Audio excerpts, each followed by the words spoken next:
Peace and welcome to the culture here on Black Star Network. Folks, today we got a powerful show for you. Let's talk about and let's get into a deep dive about about the reparations and the history of this country as we're going to confront America's tragic past, folks. We're going to have a conversation about why folks are even trying to cancel Black History Month. Can you believe that? Plus, we're also going to talk to Barbara Keeley of the Fannie Lou Hamer Institute in Los Angeles to give us an update about the reparations movement that's happening around the country. Plus, we're going to be checking in with our culture crew, Nira Muhammad and Elijah Miles, and so much more. So, folks, stay riding with us. We got a lot to get to on today's edition of The Culture right here on the Black Star Network. Let's go.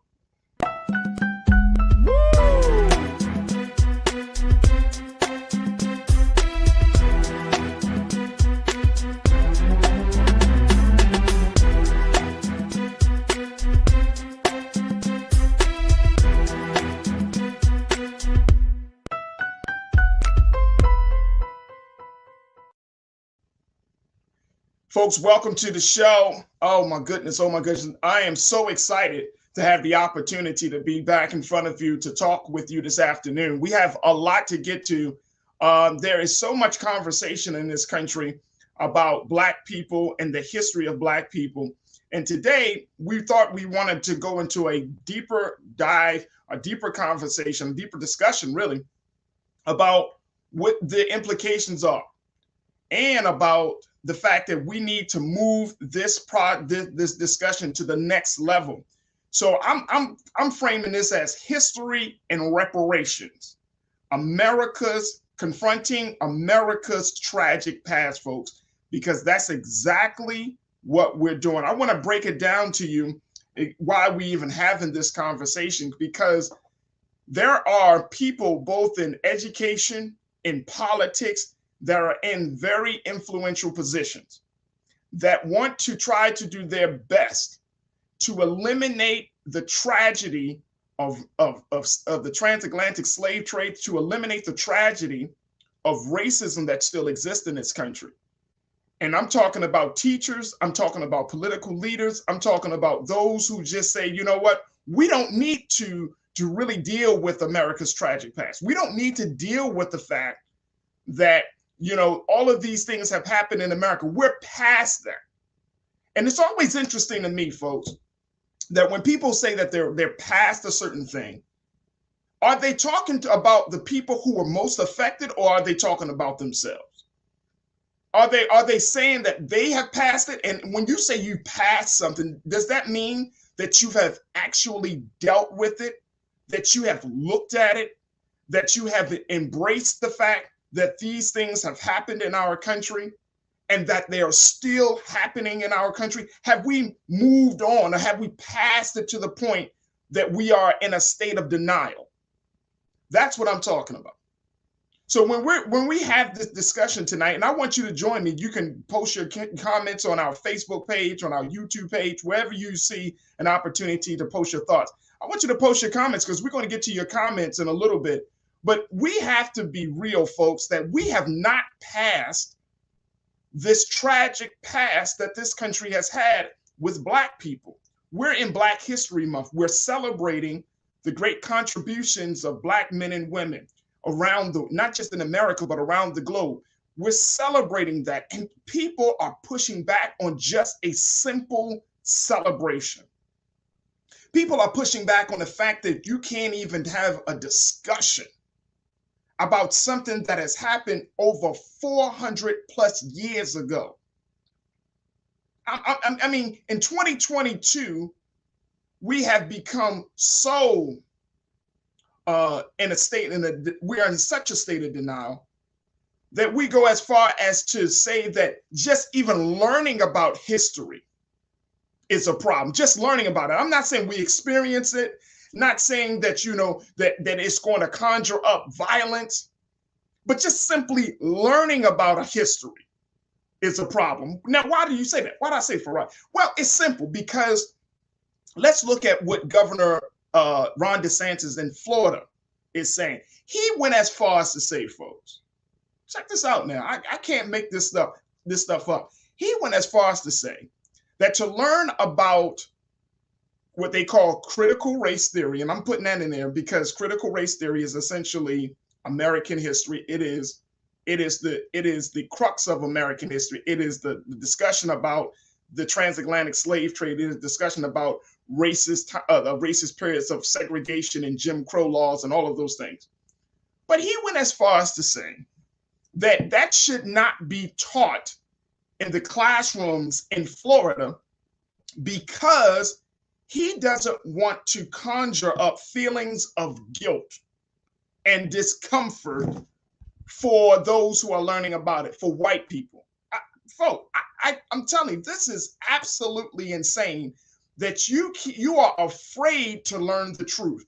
When the country or when the people or when anybody is afraid to learn the truth or to even look at the truth, that's a real fundamental problem for me. And I think it should be a real fundamental problem for you. When you are saying that this thing, that this history, this time period, this experience of a people that has happened to a people over 450 years ago is a threat to the mental sanity of children who are learning about it today, to say that it will conjure up guilt and discomfort. What do you think learning about American history from the lens of white supremacy, what do you think that does to Black children? Just think with me on that one.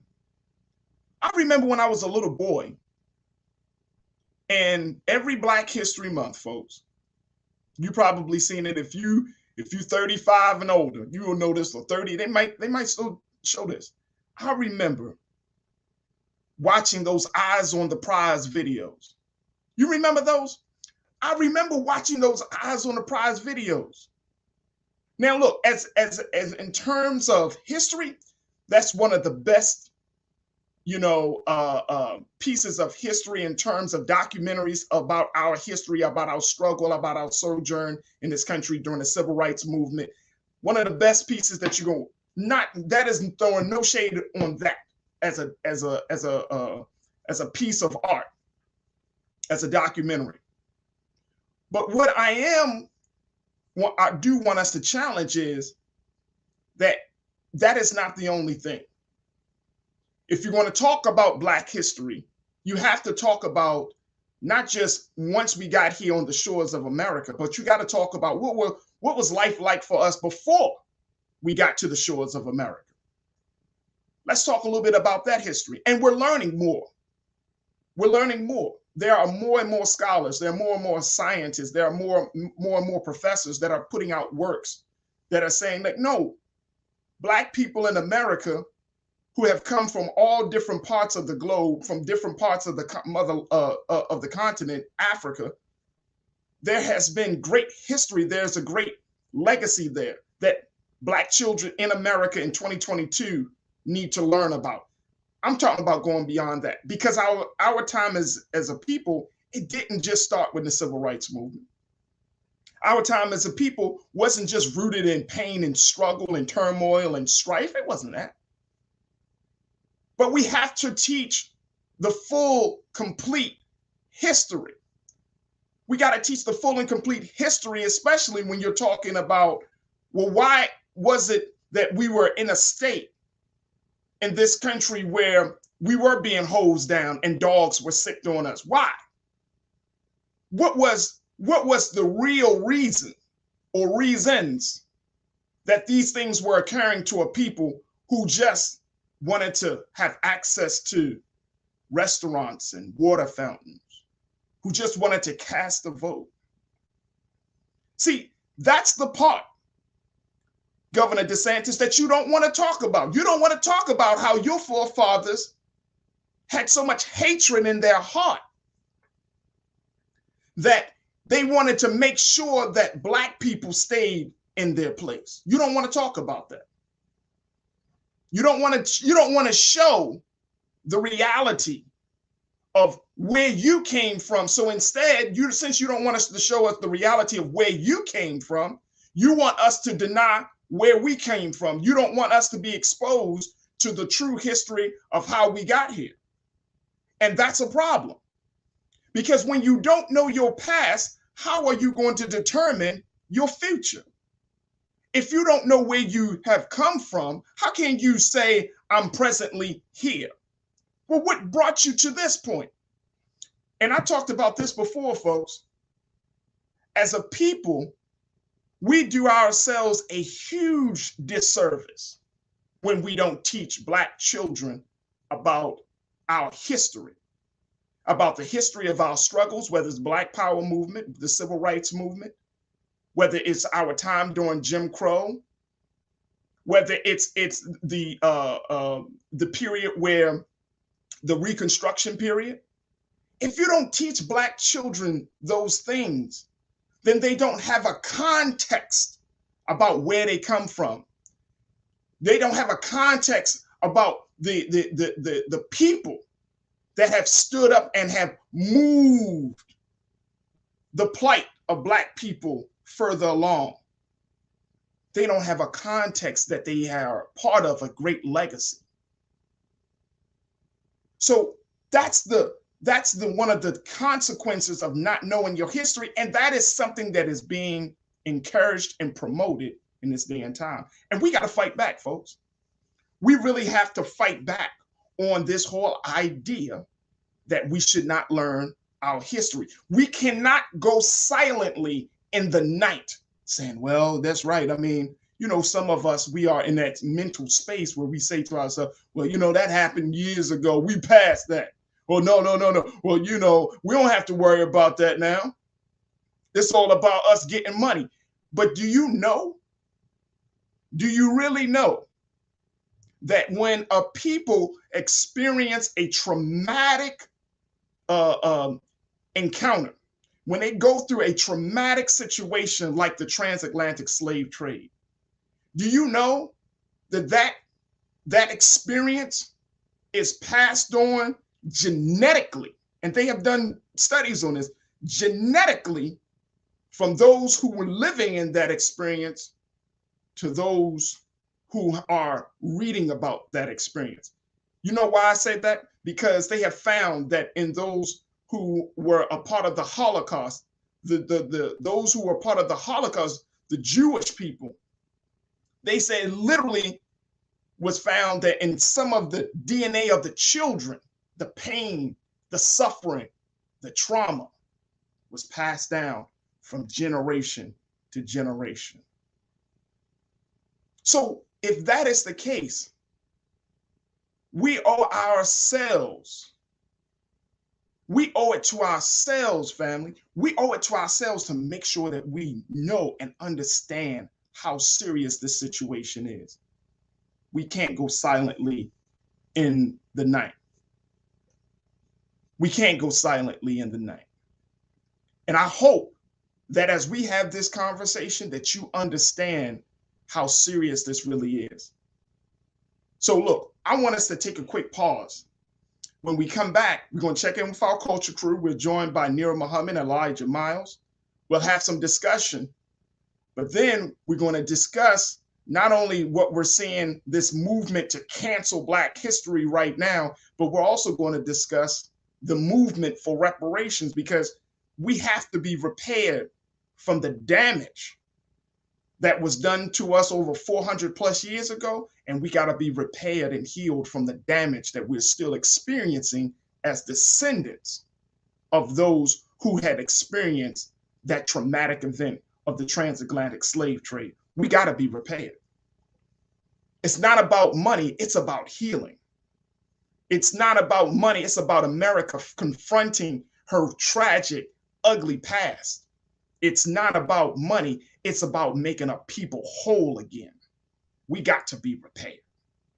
So we're going to have that conversation. So stick around. There's a lot coming up on this first hour of the culture right here on the Black Star Network.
Don't you think it's time to get wealthy?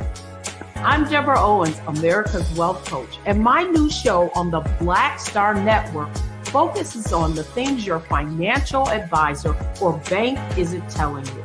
So watch Get Wealthy on the Black Star Network.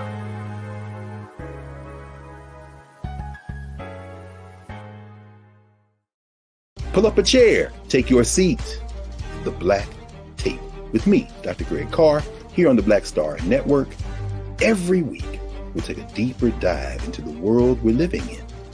Join the conversation only on the Black Star Network. Hi, I'm Dr. Jackie Hood Martin, and I have a question for you. Ever feel as if your life is teetering and the weight and pressure of the world is consistently on your shoulders? Well, let me tell you, living a balanced life isn't easy. Join me each Tuesday on Black Star Network for A Balanced Life with Dr. Jackie. We'll laugh together, cry together, pull ourselves together, and cheer each other on. So join me for new shows each Tuesday on Black Star Network, A Balanced Life with Dr. Jackie.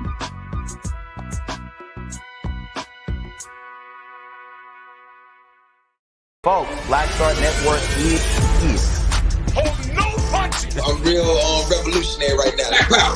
Support this man, Black Media. He makes sure that our stories are told. Thank you for being the voice of Black America, Roland. I love y'all. All momentum we have now, we have to keep this going. The video looks phenomenal. See, this difference between Black Star Network and Black-owned media and something like CNN. You can't be Black-owned media and be scared. It's time to be smart. Bring your eyeballs home. You dig?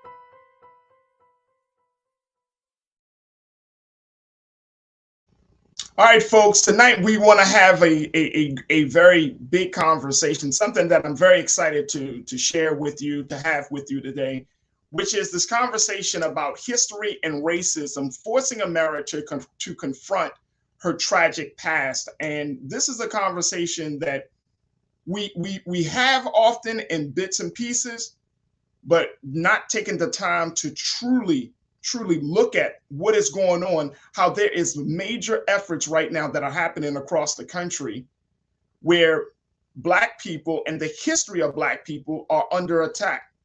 I want to look at this.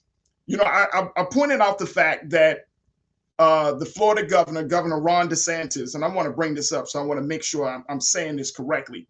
Here is a man who is the governor of a state.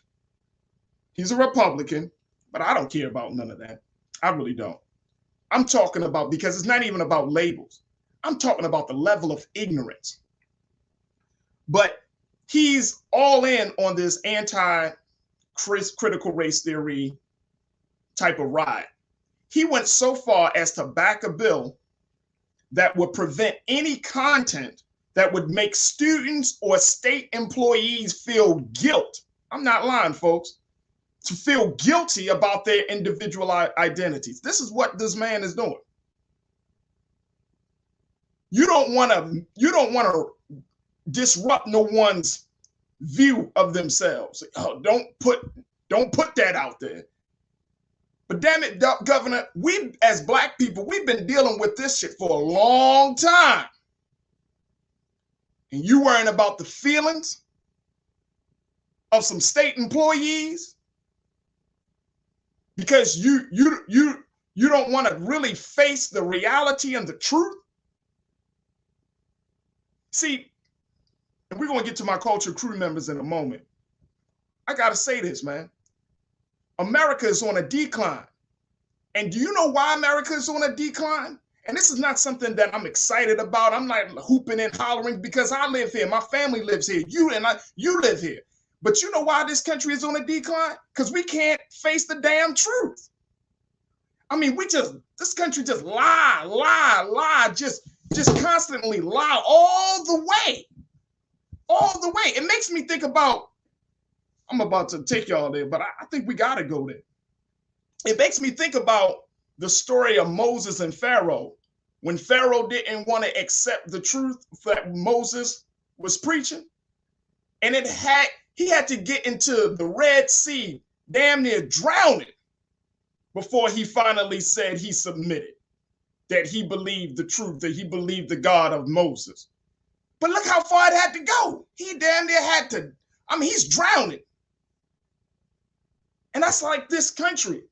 This country gotta be curtailed, as the scriptures say, on all sides before she comes to the reality that she was wrong. And that's a sad place to be, because too many people are going to lose their lives. And when you withhold the truth from anybody, I don't care whether you're black or white, when you withhold the light of truth from anybody, you're killing them. You're killing them. Your ass don't need to be in public office if you're going to lie to the people about the history. You don't need to be in public office if you're going to lie to the people about their present condition. And then you're going to lie to us about how the future is bright. Bullshit. You can't. The future ain't bright because you lying. You keeping people in the dark the whole time. So this is what Governor DeSantis is doing. Glenn Youngkin in Virginia, the governor there, doing the same damn thing. He went as far as to create a tip line for parents. I'm not making this up, folks. He created a tip line for parents who object to the content being taught in schools. What the hell? We're talking about simple American history. 20 years ago, there was no critical race theory. It is what it is. It's like, this is the history. It is what it is. But you're now creating a tip line for people to complain about learning about the truth? And you're going to tell us. And I'm saying you telling black people in this country, just go along to get along. Go out here and vote. It's sadness. It's sadness. And we deserve so much better. And for those of us who are seekers of truth, we can't be quiet nowadays. We can't be quiet. I want to bring in my culture crew. I want to bring in writer, educator, host of Queen Talks with Nira podcast. You can hear that on all streaming platforms. My wife, Nira Muhammad. Nira, thank you so much again for joining us. Always good to have you. And we're also joined by my brother. He is an activist. He is an educator. And man, he's rocking and rolling, doing the grassroots work in the city of Baltimore and other spaces. Brother Elijah Miles. Brother Elijah, thank you so much, sir, for being a part of the show tonight. Making sure I can hear you. Brother Elijah, I got you. Yes, sir. Oh, great.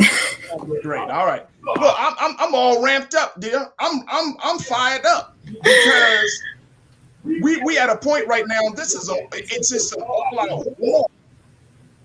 It's like an all-out war right now because as much as people say light versus dark is truth and lies, just the lies right now. The fact that you got people in this country, Niram, that really are saying literally cancel Black history.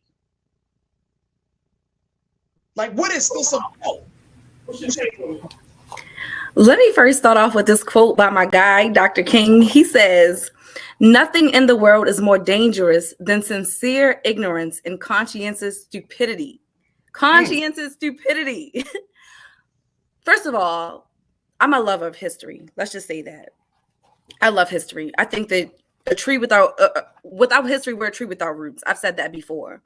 So the fact that Black history has been turned into something called critical race theory. First of all, let me just say, as an educator, Black History Month was never about making white people feel bad. Even when I teach about Black History Month, I've never taught from the lens of making white people feel bad. This is about honoring the greats. This is about teaching our babies about the strong Black men and women who have come before them, because unfortunately, because of integration, so much of our history has been watered down and omitted from our educational system. So one of the things that that I wanted to share from Carter G. Woodson, who, by the way, I studied urban education, elementary education at Morgan State University. And out of all the theorists that we learned about during education, the only Black theorist that we learned about was Carter G. Woodson. Let me just say that. He is the only theorist that we studied when studying education and theories and all these great philosophies that we learn about to even become an educator. Carter G. Woodson was the only Black person that we studied. Just throwing that out there. Wow. And he said, for those who have no record of what their forebears have accomplished, lose their inspiration, which comes from teaching biography and history. Who are we if we're not on the backs of our forebears? Who are we without all of the amazing Black men and women who have come before us, who have struggled to get us to where we are today? How dare we not honor them? So you know what? Down in Virginia and all these other states, one, we have to push back. That's some bull crap, that the fact that parents can call in and say, hey, I don't like that my kids are being taught Black history. But let me just say, it's not just Black history. In Virginia, they're also moving to remove Black history. They're removing to anything about the Holocaust. They're removing anything that has to do with the annihilation of the Native people here in this land. So this is not just about Black history. This is about anything that makes white people not look great. That's crazy. This is about making white people feel better about themselves. That's all this is. Literally, that's all this is about. And I want to just say, I've had the amazing opportunity to teach white children, to learn with white children. They were fine with learning this stuff. In fact, they wanted to learn this stuff. They didn't feel bad, and I didn't make them feel bad because I had no reason to make those babies feel bad. So that's just bullshit all around. Absolutely. Elijah, when you see the efforts to cancel Black history, the way that we're seeing it in this country, and this is 2022, Elijah, we're not talking about 1982, we're not talking about 92, we're not talking about 2002 or 2012. 2022, we've had 8 years of a Black president. We got Black folks in leadership roles and from politics to education to arts and entertainment. I mean, across the board. Yet we're talking about canceling just teaching other people in the world about the great contributions that Black people have made in America. You're talking about canceling that level of knowledge to children in schools in this country. All out war to me, brother. What's your take? It's definitely war. It's definitely war. Neely Fullett said that if you don't understand white supremacy, what it is and how it operates, everything that you think you understand will only confuse you. And so I don't think it's so-called ignorance or stupidity. I think it's a direct assault on Black children. I think it's a direct assault on the minds of not just Black kids, but kids in general. I think it's a direct assault on our identities and the culture, because we know, whether it's psychologists or sociologists, we know that stories lay the basis of how we see ourselves and our identity. So we don't have a who am I or who are we without stories. But if you can control the stories that white people are told, you can control the stories that Black kids know, then you can control how they see themselves. And the issue with that is that when Black kids look at the murder rate in Chicago, or when Black kids look at the drugs in Baltimore or the things in Detroit, where Black kids look at the stuff that they see in their community, without the stories, without the history, all you can conclude is, man, we ain't nothing. Yeah, we ain't nothing. But every effect has a cause. But if you hide the cause, then all you have as the effect is yourself. And so we look at it and say, man, we ain't nothing. We ain't never going to be nothing. And I agree with you, brother Farajii, that we have to know about Martin Luther King, Malcolm X, Marcus Garvey. And then we also have to know, and the Honorable Elijah Muhammad, got to put him out there. But we also have to know about Mansa Musa in Mali. We have to know about Timbuktu. We have to know about the University of Sankora. We have to know about Hannibal and Carthage. We have to know about Kemet and Imhotep, the first multi-genius. We have to know about that stuff. Queen Nzinga, Yaa Asantewaa. We have to know about that stuff, because when we know about that stuff, it tells us our potential and our possibilities today. I would say one last thing. Yeah. Black kids knew the history and know all of the stuff that we have accomplished as the people.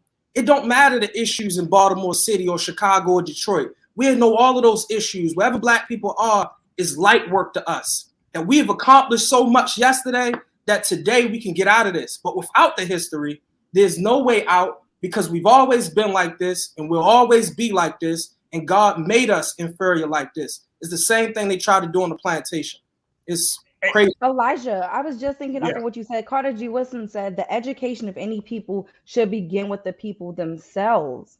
It should begin with the people themselves. If you look at so many other cultures anywhere around the world, their love for their native home, for their country, that pride, it is that patriotism, it is so strong because they learn about themselves. That love of their culture, their ethnicity, their beliefs, and all that makes their people who they are, that is ingrained in them from infancy. That is taught to them in schools. They read books that reflect who they are. So it is very, very important. And I do agree, this is not just about stupidity. I do believe that it is an attack, but you also have to look at the fact that this is not just attack on the Black community. This is attack on our Native brothers and sisters. This is attack on anyone who's been downtrodden by white supremacy.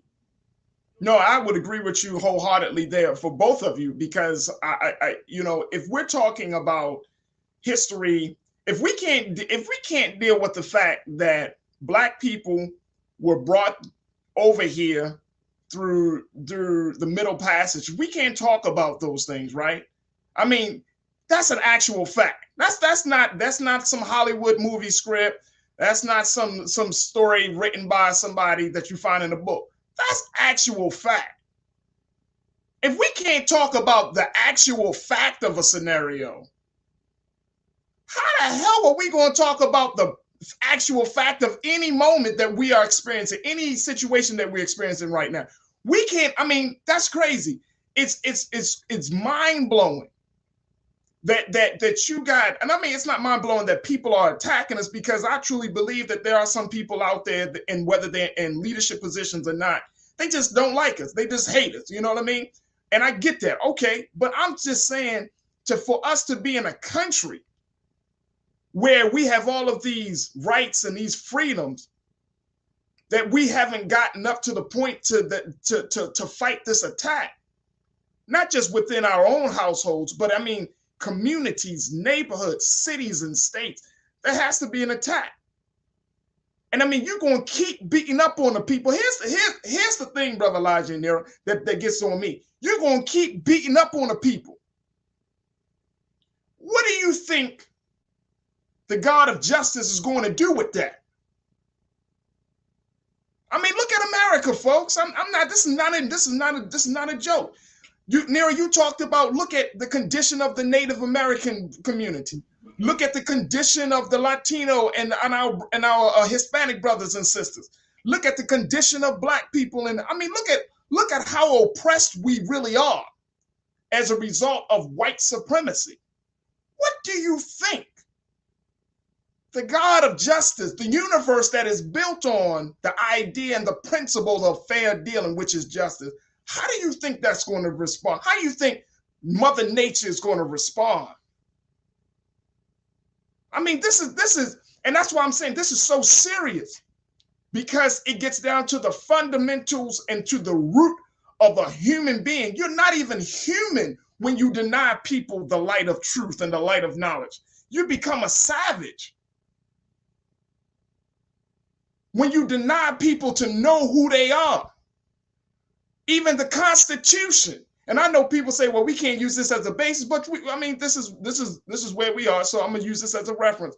But the Constitution, the Bill of Rights, even goes so far to talk about how you can't prohibit the light of knowledge and truth from citizens.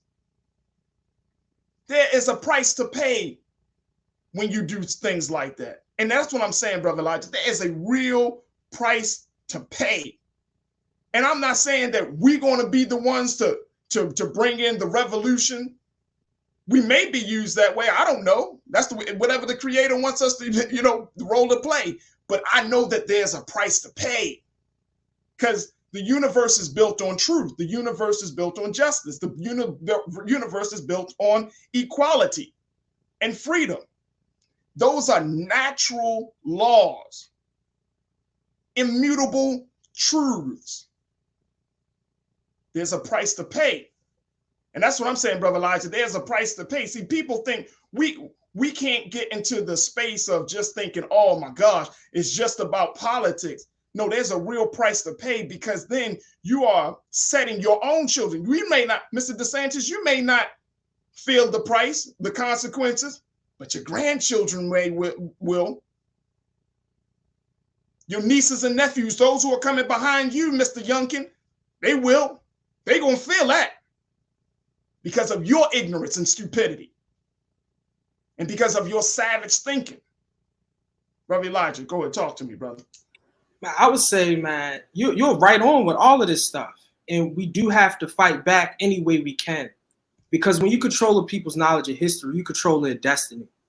Because history is the guidepost to a people's destiny, as Marcus Garvey teaches. So it's a control over destiny. Where we go as a people will be determined by our knowledge of history. And so when you are fighting back against our understanding of history, our very understanding of the world around us and how we got to where we are, and you control white people's understanding of history, then it puts us back in a place where we are going to stay in our situations that we're in right now perpetually, or we just won't have the tools to fight against them that we used yesterday. But when you give him Malcolm X and Marcus Garvey and Muhammad Ali and all these great people before you, you say, dang, to be a real man, to be a real woman, black man or woman is not just to rap or play basketball, but it's to be a part of the progression of my people. And just how they sacrificed for me yesterday, I'm going to honor them by sacrificing in some way, shape, or form to get us forward today. You can't do that. You're not even grounded in real purpose, collective purpose, without an understanding of history. And they're trying to rob us of all of that. And we got to fight back to make sure our kids know who they are and make sure all kids know the history of this country, which we played a big role in creating. Absolutely, absolutely. Folks, we're going to take a quick pause. When we come back, we're going to check in with the director of the Fannie Lou Hamer Institute. We're going to talk to the director, Brother Baba Akili. We're going to give us some insight about the state of the reparations movement, because just as much as we talk about CRT, just as much as we're talking about pushing forward some type of legislation, we do need to talk about the repair that needs to take place in order for us to move forward in this country. We need to be repaired. This country needs to be repaired, and we're going to have that discussion. So stay with us. We still got a lot to get to in this first hour of The Culture right here on the Black Star Network.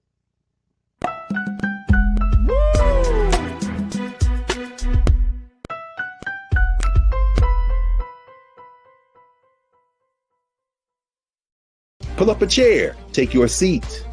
The Black Tape with me, Dr. Greg Carr, here on the Black Star Network. Every week, we'll take a deeper dive into the world we're living in. Join the conversation only on the Black Star Network.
Deborah Owens, America's Wealth Coach, and my new show, Get Wealthy, focuses on the things that your financial advisor and bank isn't telling you, but you absolutely need to know. So watch Get Wealthy on the Black Star Network.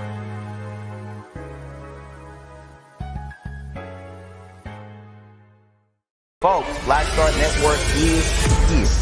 Hold no punches! I'm real revolutionary right now. Support this man, Black Media. He makes sure that our stories are told.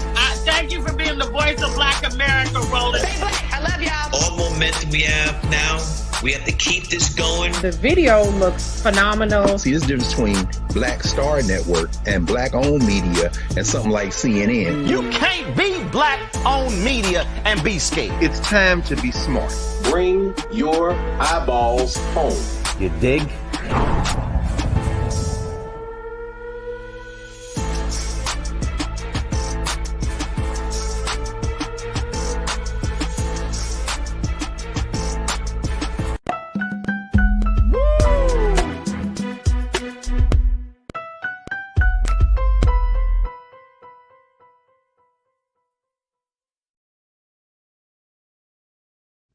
Folks, we've been having a very, very robust conversation as we talk about history and reparations, confronting America's tragic past. We're talking about these things. Of course, this is Black History Month, but more importantly, we're seeing that there is an all-out assault on Black history, of understanding the truth.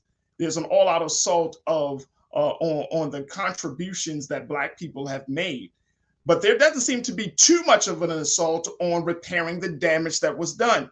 That's why we're so happy to be joined by our first guest for tonight. He serves as the director for the Thandie Lou Hamer Institute in Los Angeles, and he is also one of the conveners of the virtual community meeting and town hall Reparations Beyond Equity. Now, this reparations meeting took place back on January the 29th. It also included Black Lives Matter Los Angeles chapter and the National African American Reparations Council. We are so happy to be joined by now Baba Akili from the Thandie Lou Hamer Institute. Baba, thank you so much for joining us this afternoon. How are you? Thank you, and I'm glad to be on, and thank you for having me. Absolutely, Baba. It's an honor and a privilege and a pleasure. And I wanted to bring you on just because, as we're having this conversation about how there are efforts to cancel Black history, as another part of that is that there's a reparations discussion, right? There is a growing reparations discussion. I have been in talks with one of the, I would say, leading scholars on reparations, my good brother, Dr. Ray Winbush. We've had many conversations about reparations, and when I had my radio show, and we're going to have more here on this platform. So I'm telling you up front, Baba, you are always welcome to be on this platform, dear brother. You got a space here. But when we look at this conversation around reparations, oftentimes the narrative is rooted in money. And in my opening remarks, I'm saying we need to get past the money. There is something inherently valuable about talking about repairing the damage that was done to a people. Can you speak to that? Absolutely. And one of the things I do want to do is I want to make clear, I'm on the board of the Institute of the Black World. And the Institute of the Black World is the convener of the National African American Reparations Commission, NARC. It is the experts on reparations and has been working with NCOBRA, which is the oldest organization that it's been around since 1987, working on the issue of reparations. And so what I and others did with the Thandie Lou Hamer Institute, I was invited to, I was invited to a national symposium on reparations in Evanston, Illinois. And because it's the first city that actually is paying reparations to descendants, and in some cases, descendants of Black folks who were discriminated against and displaced in Evanston, Illinois. They get $25,000 to put down on a home, to put down on a down payment for a home, or repair their home. Because what they studied was what harm was done to us as Black people between 1911 and 1969, and they decided on housing as a way for reparations. So it is certainly about making repairs, repairing the harm, and also acknowledging the hurt, harm, and damage that was done to Black people. And so one of the things that the at NARC has, the National African American Reparations Commission, is a 10-point program that looks at not starting with acknowledgement, apologies, and then moving to 9 other areas that can be invested in. And part of what we did with our reparations town hall was we had small group meetings after the larger plenary with some dignitaries like Julianne Malveaux, Dr. Maulana Karenga, Dr. Ron Daniels, and Robin Rue Simmons, who is the retired alderperson from Evanston, who had the vision and fought for reparations for Black people in Evanston. So we had a very lively discussion, a very informative discussion. Then we broke down into small groups, and we asked people, what do you think reparations should go for? How should it be developed? And then we talked about funding sources. And where do you think it should come from? In Evanston, they decided to create a $10 million program from the sales of cannabis. That's how they're. Oh, wait a minute, hold on, Bob. And now we getting into something real deep on this one now. We getting into something real deep. You're saying the sale of cannabis, the way they set that up in Evanston, Illinois, the sale of cannabis allowed them to get the process started. Yep. Paying reparations from the sale of cannabis. Yep. Wow. And in large part, I mean, they looked for resources. They looked for funding. And that was one of the places that they saw that we have, the whole war on drugs was a war on Black people. It's a war on Black people.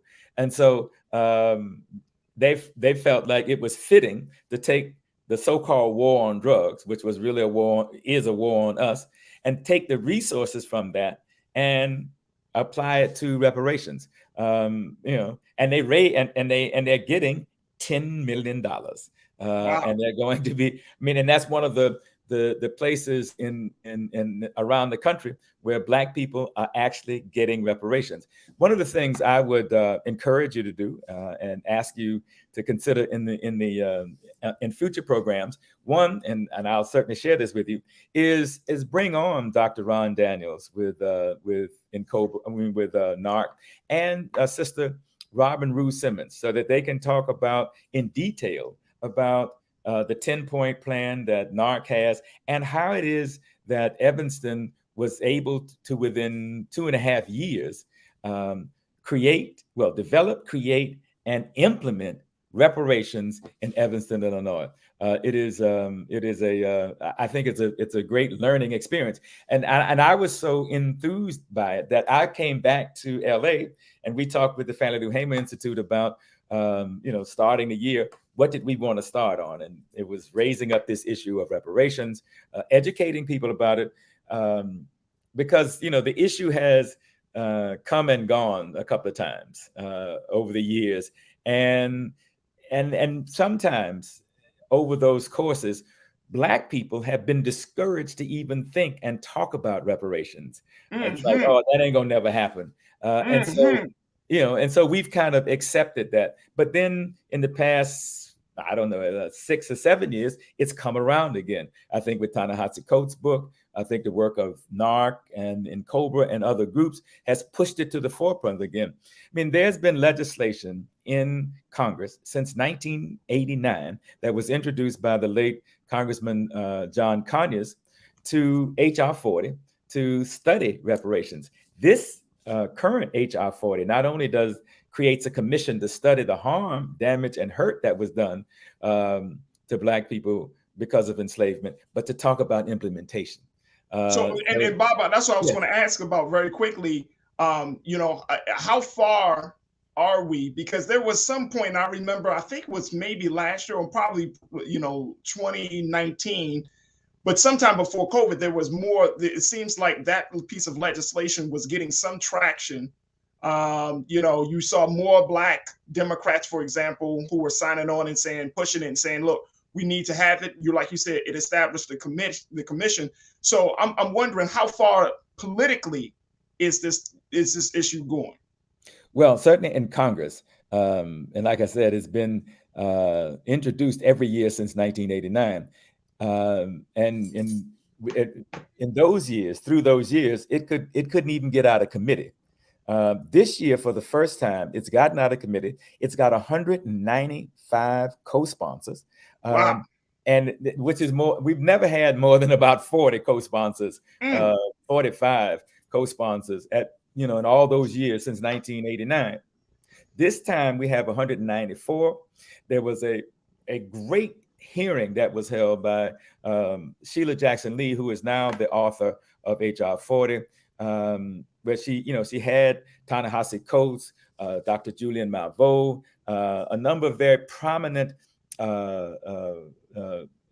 reparations experts and academics talking about the need for reparations, the meaning, value, and impact of reparations, and so it caught some steam. And then, unfortunately, and I say this unfortunately, then the whole George Floyd issue, came up, and once again, and I say unfortunately, it takes Black death to awaken white folks. You know what I mean? Because we have been struggling, certainly, and Black Lives Matters has been around now going 8 years. We have been, raising our issues in the streets and the rest. But it took the death of a Black person, George Floyd, Breonna Taylor, Ahmaud Arbery. It takes our death to move white people to some level of consciousness about, wait, maybe things ain't right here. Maybe we need to do something here. But that's a heavy price for any people to pay.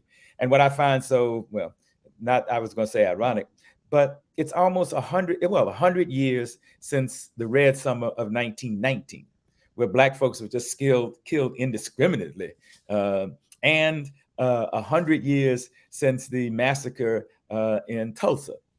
So that's a heavy price, a very heavy price for any people to pay to get a society that they help build and contribute to accept our presence here. One of the things I heard you all talking about is the attempted erasure of Black folks just before we started this conversation. And for me, there are 4 conditions that Black folks have to deal with: white supremacy, institutional racism, individual bigotry, and mass denial. Wait a minute, hold on, Bobby. You're taking us to school right now, dear brother. So these are my observations, and they're your observations. Can you give us those 4? I love those. I love it. Well, think about it. White supremacy first. That is, whites thinking they're superior, and then they create institutions to reinforce that thinking. So we have institutional racism. And then they individually support the institutions. So we have individual bigotry, and then we have mass denial. White folks today, even the Klan is denying that they're racist. They're just upholding their heritage. And so the mass denials allows the individual bigotry to exist. The individual bigotry supports the institutional racism. The institutional racism supports white supremacy. And so they're all linked together, and as we look at racism, the denial and deprivation of a people's history, humanity, and right to freedom based exclusively upon race, you can see what's happening here. In many ways, we have gone through, at least my observation, we have gone through a kind of cold civil war, and you could see it happening when Obama got elected. And you can see the results of it now. And we're kind of shifting into the second Reconstruction, if you will. Think about and look at the historical patterns that we see existing now. Look at the Obama administration, the South rejected Obamacare, even though white people would benefit from it. They rejected it in large part because they didn't want Black people to benefit from it. And you look at how they attacked President Obama, and then you can see the backlash, if you will, today. and this whole effort at erasure that you can't even talk. As a matter of fact, we in Black History Month right now. If you let DeSantis and the governors from most of the Confederate states and some of the more conservative states in the country, we won't have Black History Month next year. Right. Because Robert, that's why we brought up the conversation. I want to get us started. I want to get us organized for next year. Yeah. And we're gonna have to, and if we're gonna keep Black History Month, you can almost hear it now. Well, why do they? I mean, we've heard it many years before, but why did they have to have a designated month? Can't we just talk about all of American history? I mean, and that's also a part of the denial. That the denial that there is any racism in this society. Can't we just be one big society? And when we say that, what you do is you erase us.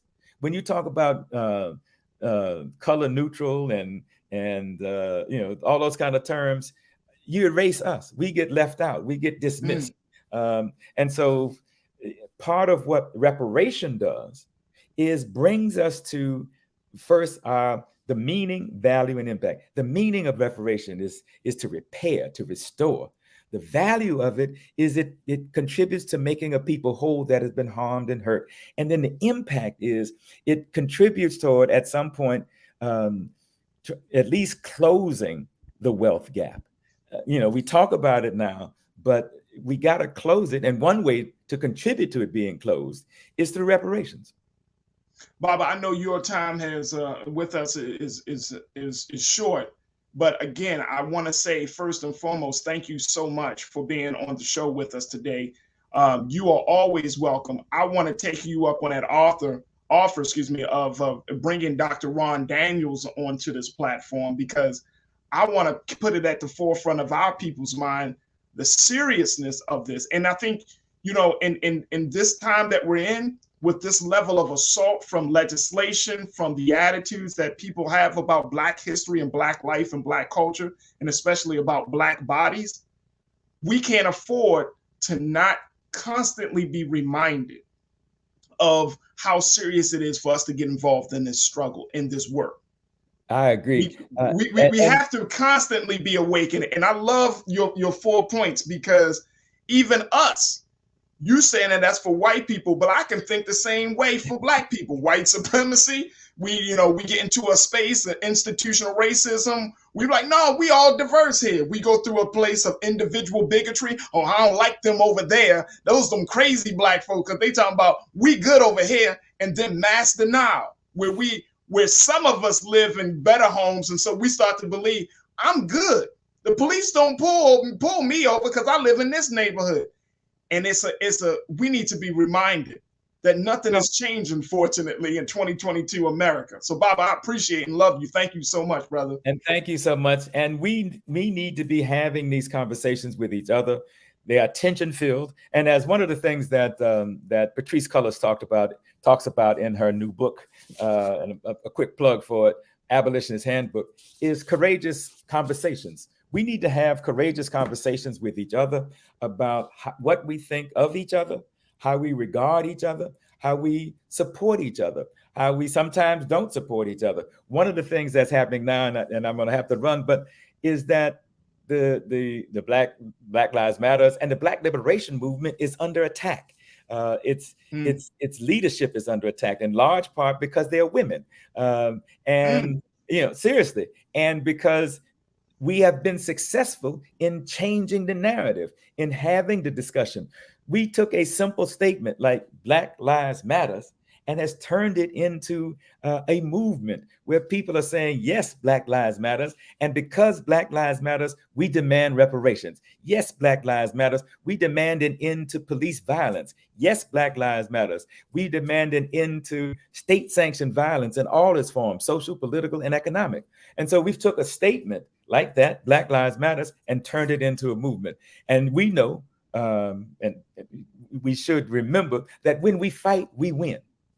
And so we're going to have to constantly fight. We're going to have to constantly be on shows like yours and use platforms like these to make sure, one, that our voices are heard, two, that our understanding is shared, and three, that we engage and involve our sisters and brothers in the fight back as we continue to be successful. So I thank you for giving me this time to share, and I look forward to returning and sharing more with you.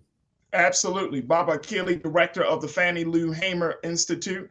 Baba, we appreciate you and I love you. Thank you so much for the work and continuing to keep us posted on the struggle. Thank you, brother. All right. Thank you. Folks, we got to take a quick pause. When we come back, more conversations about it. Many of you have already checked in on our YouTube and Facebook page with your comments. We're going to have those comments. We're going to continue the conversation with our culture crew members, Elijah Miles and Nira Muhammad, and so much more in the next hour. So stay with us. It's The Culture, only on the Black Star Network.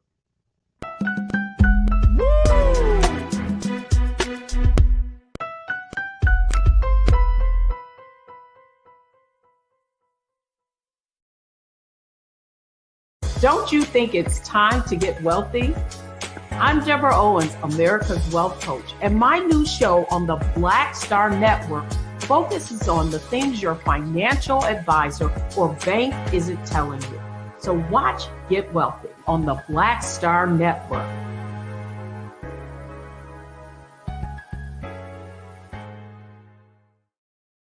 Hi, I'm Dr. Jackie Hood Martin, and I have a question for you. Ever feel as if your life is teetering and the weight and pressure of the world is consistently on your shoulders? Well, let me tell you, living a balanced life isn't easy. Join me each Tuesday on Black Star Network for A Balanced Life with Dr. Jackie.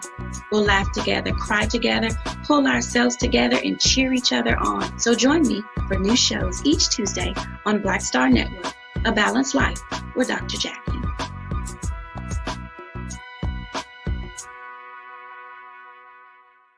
Pull up a chair, take your seat. The Black Tape with me, Dr. Greg Carr, here on the Black Star Network. Every week, we'll take a deeper dive into the world we're living in. Join the conversation only on the Black Star Network.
Welcome back to the show, folks. We've had a phenomenal first hour as we talked about history, and reparations confronting America's tragic past, having a discussion about everything from the efforts to cancel Black history to getting an update about the state of the reparations movement with Baba Akili, who serves as the director of the Fannie Lou Hamer Institute in Los Angeles. Now, I want us to continue to have this conversation because so many of you have been checking in on both our Facebook and YouTube pages and in other places. But I think we need to have another part of this conversation, especially since Baba Akili just dropped some jewels for us this afternoon. And I thought maybe let's dive into this. So I want to bring back my culture crew members, Nira Muhammad, who is a writer, an educator, and host of Queen Talks with Nira podcast, and my brother Elijah Miles, who is an activist and the founder of Thandie Family, as he serves as the chairman. Nira, Elijah, wow. When we talk about reparations, there's a lot to talk about. And one of the big things I was listening to as I was hearing Baba, Nira, is the fact that it's not about money. I said this, but he just drove home the point for me. It's really not just about the money. Yeah, I would have to agree. It's not just about the money. It's about the fact that it's recognition, it's reparation, repairing. And of course, we can never truly repair all the damage that was done, but just acknowledging and even, you know, I feel like reparations in some ways are an olive branch. When it was given to the Japanese, it was seen as an olive branch. When it was given to surviving members of the Holocaust, it was seen as an olive branch. I really love when he mentioned that the sales of marijuana has been used to pay back some of those reparations. I think that's a big thing. What was her name? Is it Cynthia Nixon from Sex and the City? I think she mentioned that a few years ago, and she got a lot of flack around that. And when she mentioned it, I was like, bruh, that's actually a dope idea. Why not? To be honest, I mean, I know personally when I go to the dispensary, I don't see a lot of people that look like me. I don't. I see a lot of people that look like me struggling to try to purchase marijuana. I see a lot of them going to jail for marijuana. Mm-hmm. So to see it become this new trendy, cool, hippie thing, you know, you're in the dispensary and I'm just like this only black girl in there. And it's just like, oh yeah, try this, try that. And I'm just like, damn, when did we become cool? Right. Because I feel like in my community, it's always been looked at as a negative. Oh, you smoke weed. That means you don't want a good job, you know. But just thinking about the fact that here's something that has plagued the Black community, but can actually be used now to help repair the Black community. And that's why I wanted to bring it up, because I thought that was very, very strong. I think that if you're talking about money, that's a good place to start. You know, we're always promised all these things. Oh, if a casino comes into our neighborhood, it's going to be used for education or reparations. And we don't ever see that happen. So it would be nice to see something fruitful come out of those dispensaries and actually start seeing some funding being put back into the Black community, whether it's canceling student loan debt, whether it's giving us money to put down payments on a home. Those things are impactful. No, I would agree with you wholeheartedly. It's like the dispensary becomes this disposable income, like a little extra money you find in your pocket that you didn't know that you had. And you're like, wait a minute, I can put this money to good use. I found $15 in my mom jeans, Farajii, yesterday. I was like, thank you, mom jeans. Thank you. And I bought a cupcake. Right, you bought a put to good use. But I mean, and I agree with you that we're not thinking, and this is the big thing about this part, Elijah, that we're not thinking, or it doesn't seem to be, and I mean, Evanston is a small city in Illinois, it's right outside of Chicago. But it just doesn't seem like leaders are thinking creatively to say, how could we possibly make this happen? And that's the part for me that is disturbing. It's like, wait a minute, you mean all these brilliant minds in public office, down city halls and in the state capitals across this country, and we're not thinking creatively. We're not thinking, okay, we are stretched on the budget on this place. We can't use this money. We're not thinking creatively to say, but we still got to repair the damage. Where can this money come in? Just something as simple as, okay, if you were to propose that if you live in a city or a town and you say, okay, just as much as the government takes taxes out of your paycheck, imagine if the government says, hey, out of every paycheck that you earn, $1 is going to be taken for the reparations fund. Just something small like that, right? How much money can be accumulated? And I'm just making those numbers up, saying $1. It could be less, it could be more. But Elijah, just thinking outside of the box to start the process to repair the damage. Why is that not happening in your estimate? Because America doesn't want to face what is done to us as a people and how they play a role in everything that they complain about in the Black situation today. And so I agree that reparations is not just about money. It's a question of justice. It's a question of striving to do something to repair what was done.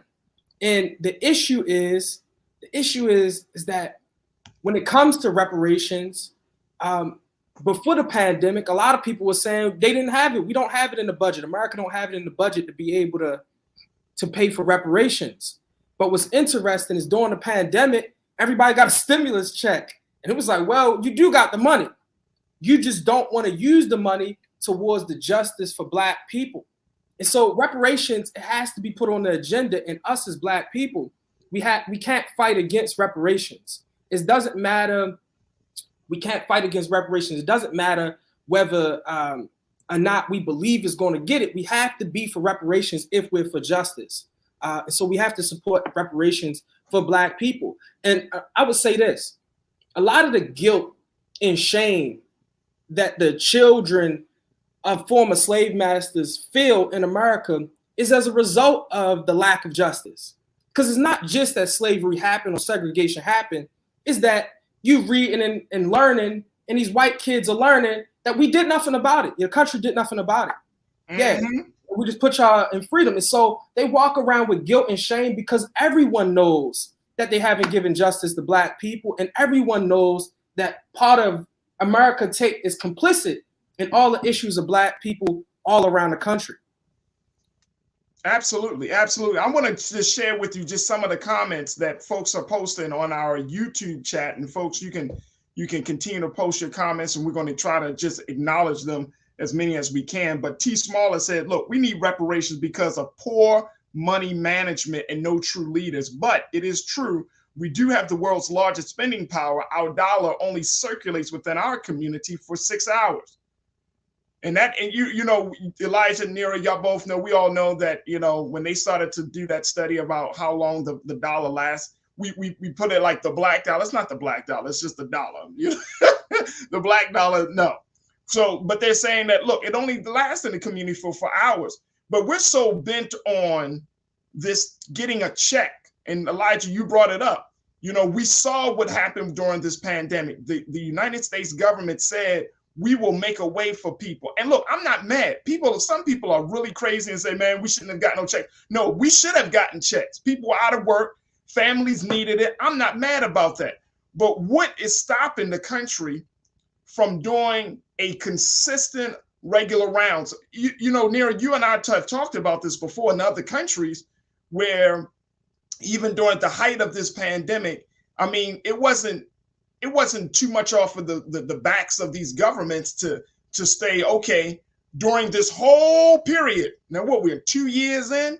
During this whole period of the pandemic, there are other countries that are still paying families just on basic principles of, we know we're back to work, we know your children are back in school, but here's something to keep you going. Just a little, I don't care if it's $600 a month.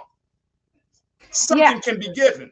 When I looked at the numbers, as an example. Go ahead. Yeah, when I looked at those numbers, because you and I had that conversation. One, I will say this, not in America's defense, because I don't want to defend our country, but our population was much larger than those countries that were able to do that. So I'm just throwing it out there. Good point. So it's a lot different. But I mean, again, like Elijah pointed out, why repair the damage when you're trying to erase it? We're talking about reparations. They're trying to erase our history. So we gotta, like, reparations might have to get tabled for a minute, because right now we're at war with even keeping our history alive. Well, so if that's, since like, that's how the case, are we supposed to fight both? Well, we have to. I mean, you have Bob. I'm not saying we don't need reparations, but Farajii, we're at a place right now where they're trying to erase our history. If they erase our history, they're gonna be like, well, what do we need to give you reparations for? Well, we didn't do anything wrong. We did nothing wrong. Why are we giving you money? Go ahead. I'm sorry. Go ahead. No, I'm just saying we have to really keep that at the forefront, because this is a big issue. To wake up and see a news headline saying that, oh, we're trying to erase Black History Month.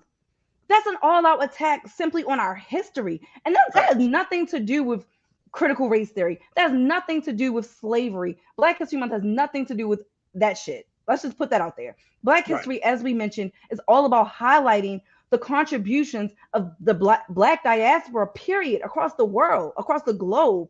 So if you're just trying to erase our history, why would you give us reparations? That's the point that I'm making. They don't see the point. Here's why. And I've said this on Roland's show, and I'm going to say it on this show. There is a science in the demand.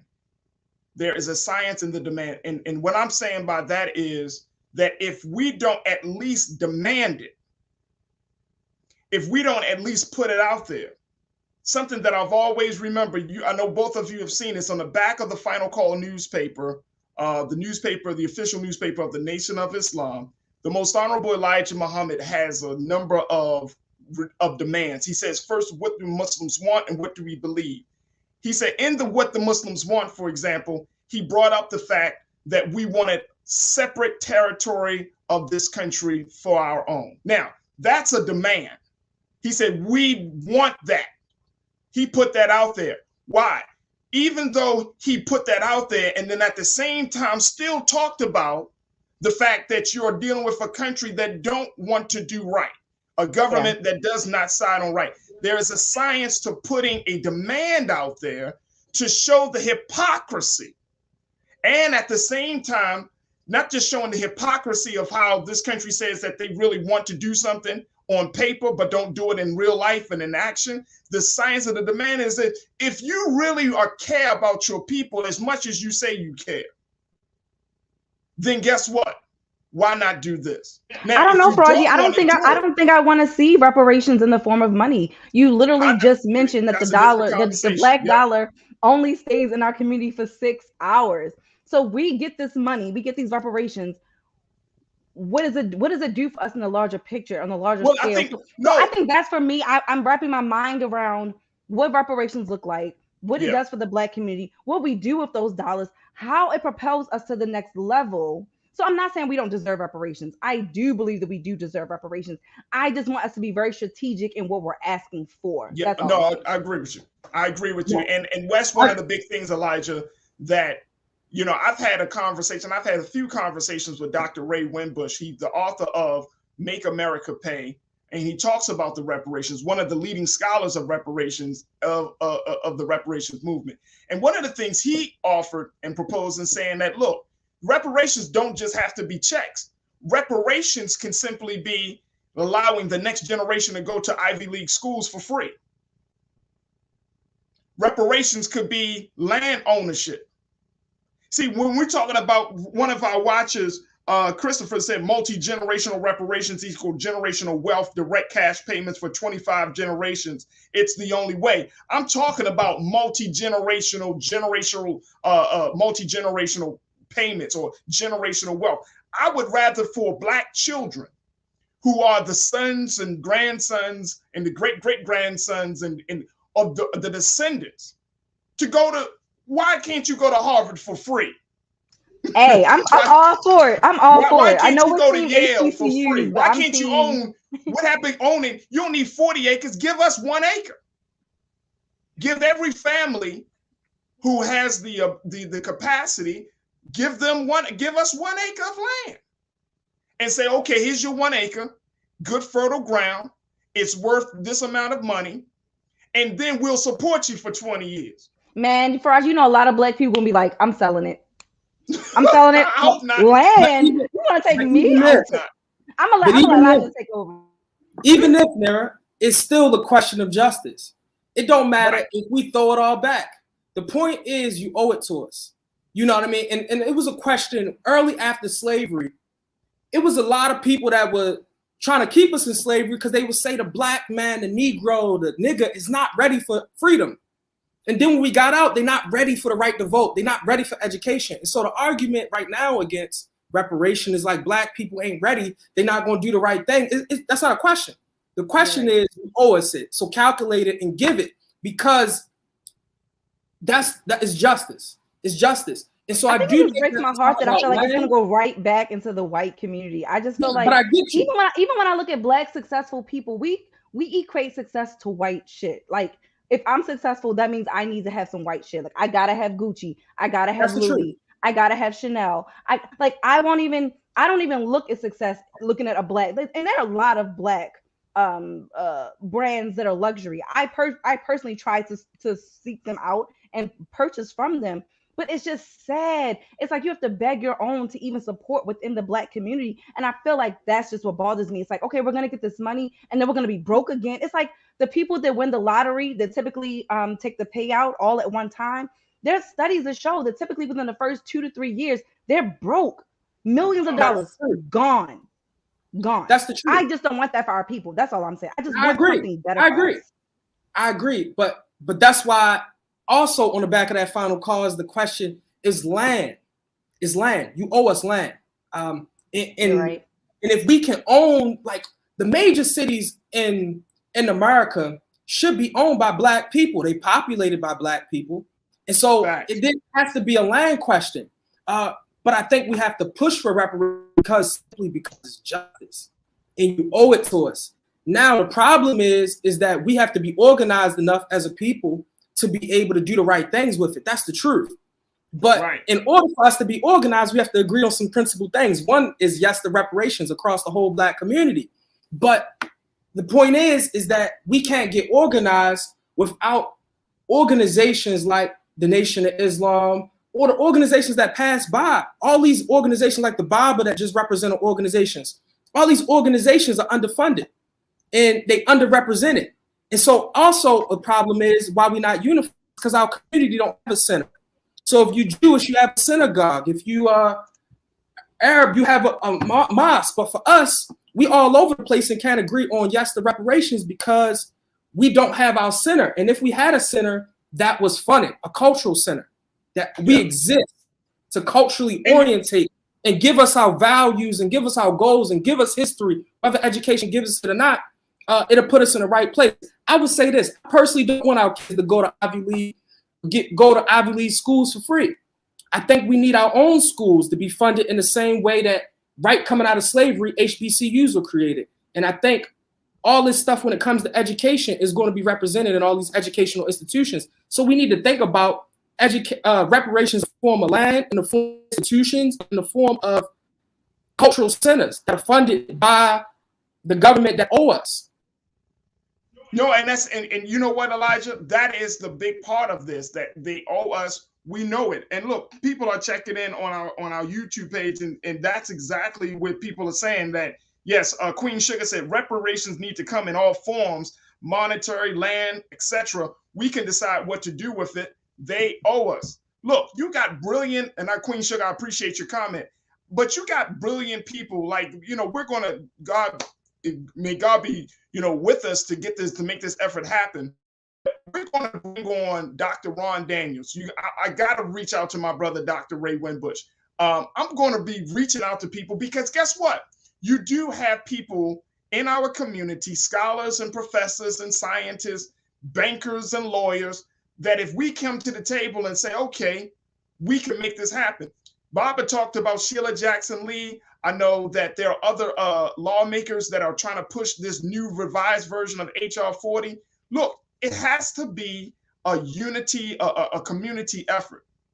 It has to be, to bring it to the table. And this is not a conversation saying we shouldn't have it. It's a conversation I think about whether how should we get it? How should we get it? How should we strengthen our demand? The Bible said back in the day, HR 40 only got about 40 votes. Now we're up to 195 votes. So what happened? The culture has changed. The view of race in America is changing. The sentiment is changing. So if that's the case, then we gotta keep our foot on the gas and up the ass of somebody to let them know, like, we're not going anywhere. That's what it comes down to. We're not going anywhere.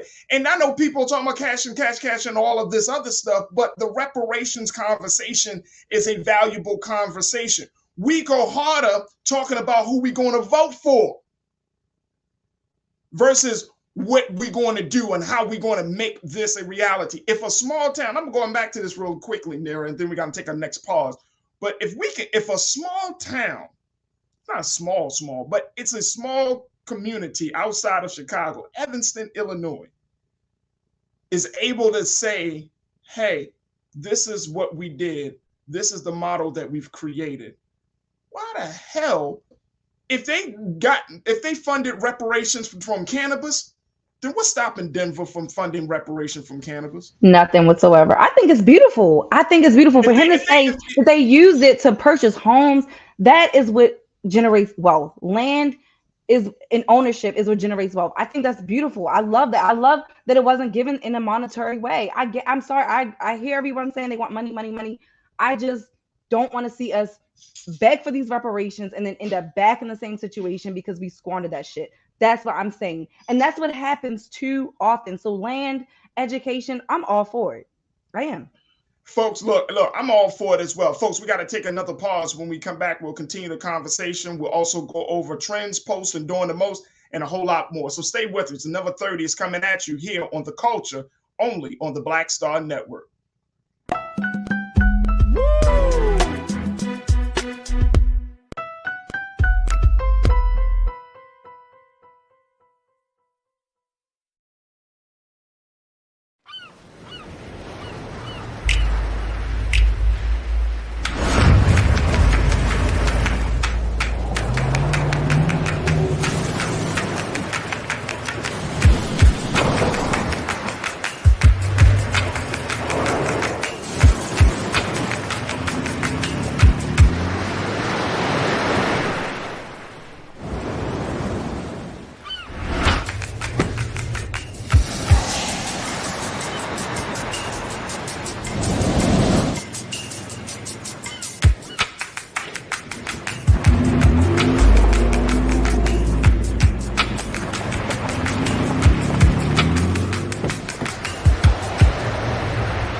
Hi, I'm Dr. Jackie Hood Martin, and I have a question for you. Ever feel as if your life is teetering and the weight and pressure of the world is consistently on your shoulders? Well, let me tell you, living a balanced life isn't easy. Join me each Tuesday on Black Star Network for A Balanced Life with Dr. Jackie. We'll laugh together, cry together, pull ourselves together, and cheer each other on. So join me for new shows each Tuesday on Black Star Network, A Balanced Life with Dr. Jackie.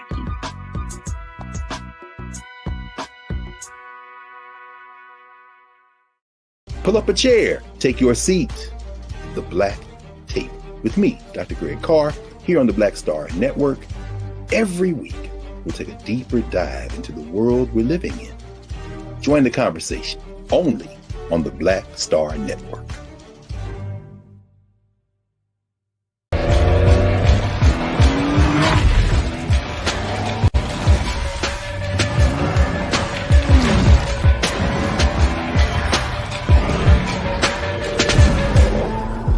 Folks, Black Star Network is here.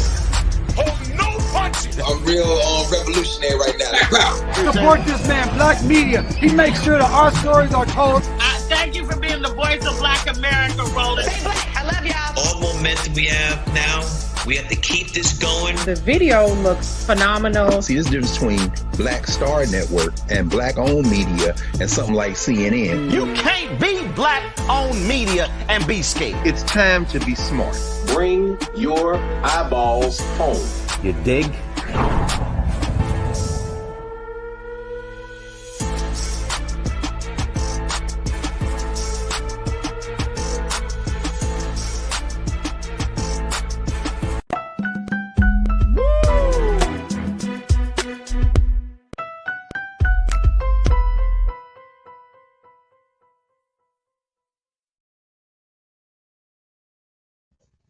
All right, folks, we've been having a robust conversation about reparations, history, and forcing America to confront its tragic past. And as you know, it's something that is an ongoing situation. So we're very, very serious here at The Culture that we're going to continue to have discussions with Barbara Keeley and bring on other scholars and those who are part of the reparations movement to help us to weed out some of these big questions. It's big questions, looming questions about how it should be done or what should be done or what's the next step and all of these things. But at the end of the day, just know we have the intelligence, we have the unity that's there, that's needed to make this happen. This is not something that can just be overlooked. This is something that can make it, that can actually happen. So certainly here on The Culture, we're going to bring more voices to discuss this reparation movement and of course the movement to fight the canceling of Black history. Now, I wanted to switch gears a little bit because as we're talking about these things,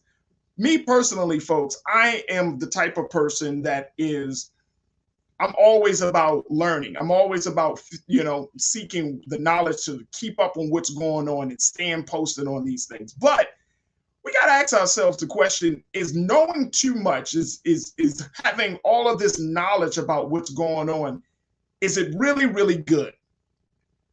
Or do you feel like you just can't keep up anymore? Let me just share with you one of the a mental health specialist said. He wrote a column for the Baltimore Sun, and his name is Herb Cromwell. And Herb Cromwell pointed this out as a mental health specialist. He said, I know firsthand that progress doesn't happen without the leadership and dedication of knowledgeable citizens. But lately, the tasks at hand are so daunting that positive change seems beyond the reach of even the most well-informed.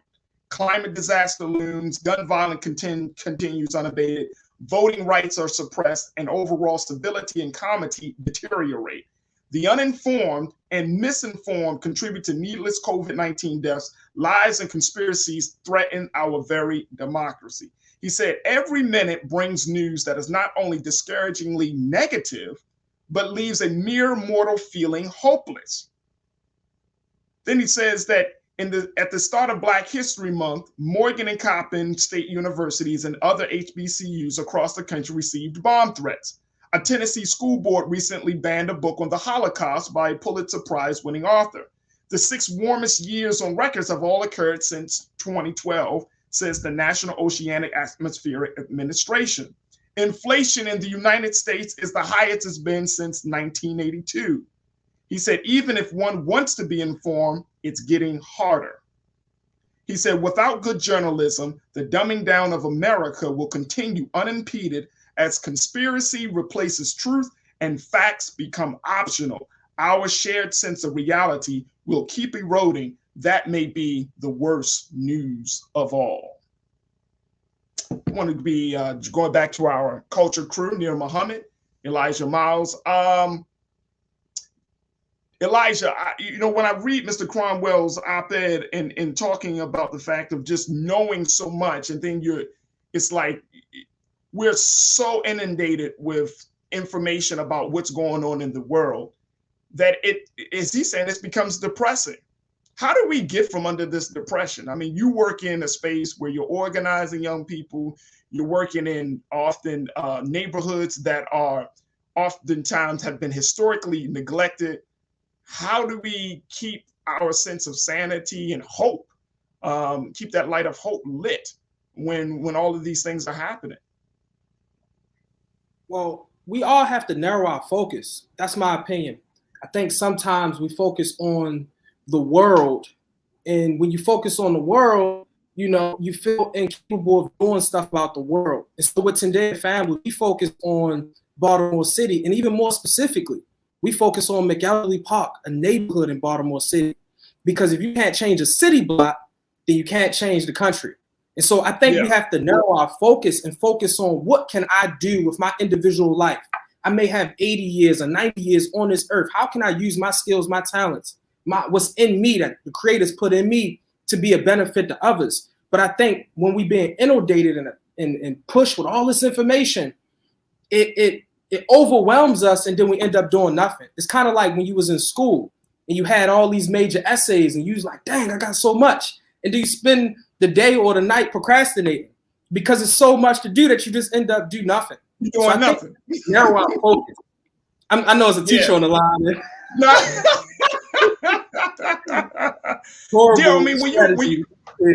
love it. I love it. But when we're talking about learning about so much, right? And everybody, we're in a social media period of time where everybody is like, oh, did you know? People always come up to me. I think it's the funniest thing in the world.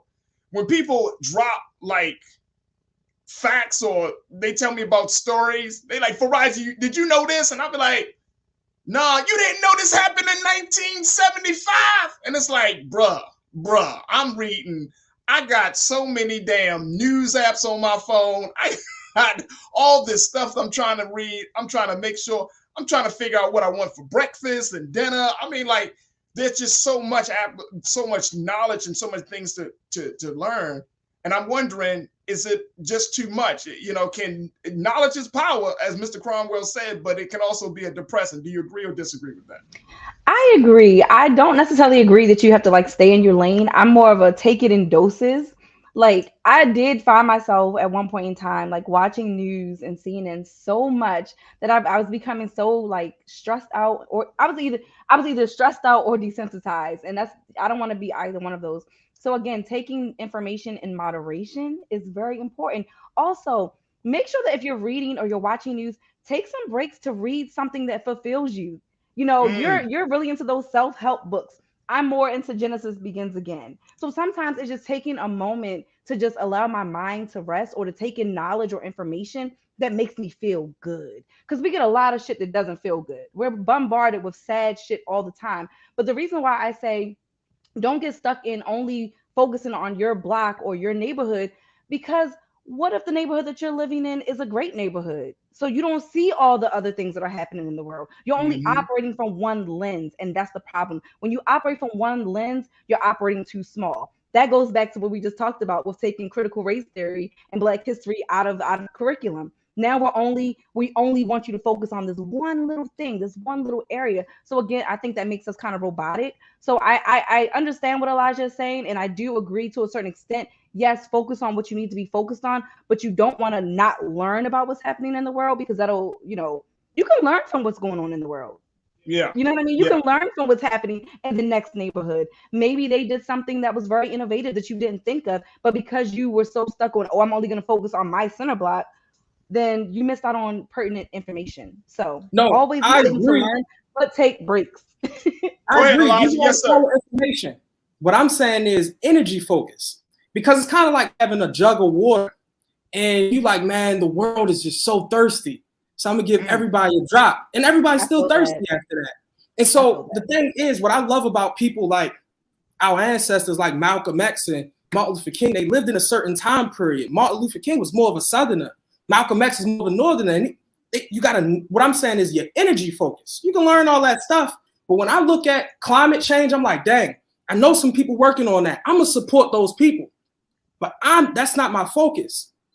But when we say, man, my focus is everything, you end up doing nothing with your life.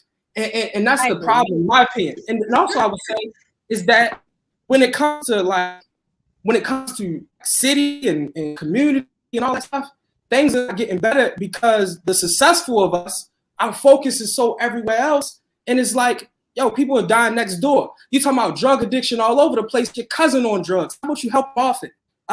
And for me, that's what is like narrow your activity and actually put all your energy into something to make an impact, because we're not making an impact. We're just talking and dialoguing and debating on Instagram and on Facebook. And you didn't even talk about that as a media source. And we getting more about it just by the information taken on social media.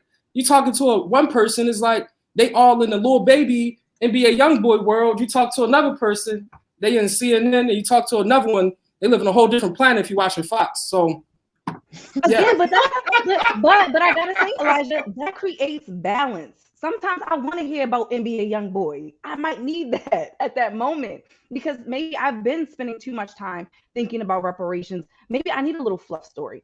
We have to stop thinking that those fluff stories are unnecessary. Oh, you have to always be focused on the mission. That shit will drive you crazy. Sometimes we need a little pop culture. Now, don't get me wrong. I'm not into like those crazy, reality TV shows. That's not my shit. But I get why some people need that. Sometimes you just want someone else's drama for a moment to take you away from your drama. And we need those mental breaks. That is what they are for. They are entertainment. So sometimes we're going to talk about those heavier stories, but we need the lighter stories too, because again, that word balance, that's the key thing here, balance. Yeah, I think so, and I think that the other key word is making sure that we don't get into an echo chamber. So that's the word, echo chamber, right? Like you should expose yourself to as much knowledge as possible, knowledge that you may not normally agree with, right?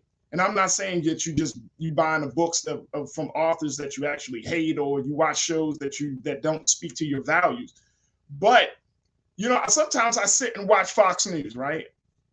I watch it just to get a sense of, okay, what they're talking about. And for me, it's in some cases like comedy relief. You know what I mean? It just is like, oh, okay, that's crazy how they spin that story.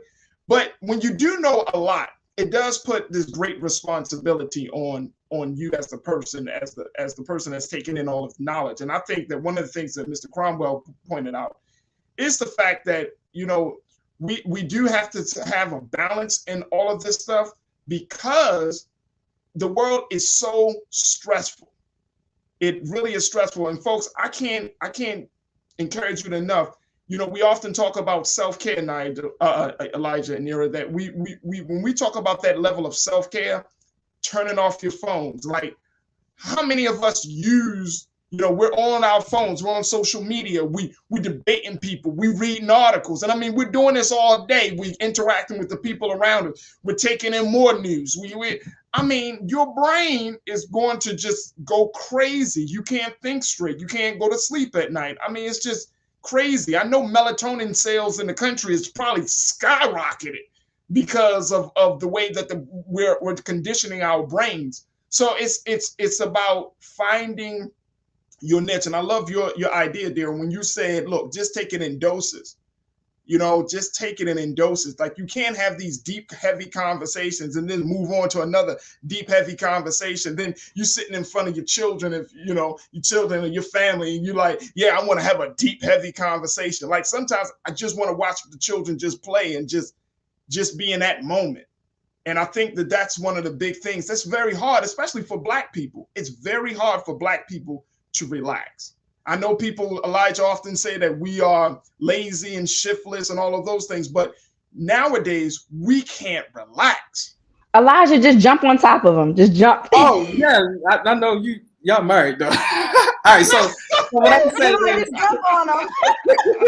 No, you do that. That comment. Oh my goodness, that is a meme right there. What I was gonna say is, y'all crazy. What I was going to say is faith also have to enter into this somewhere.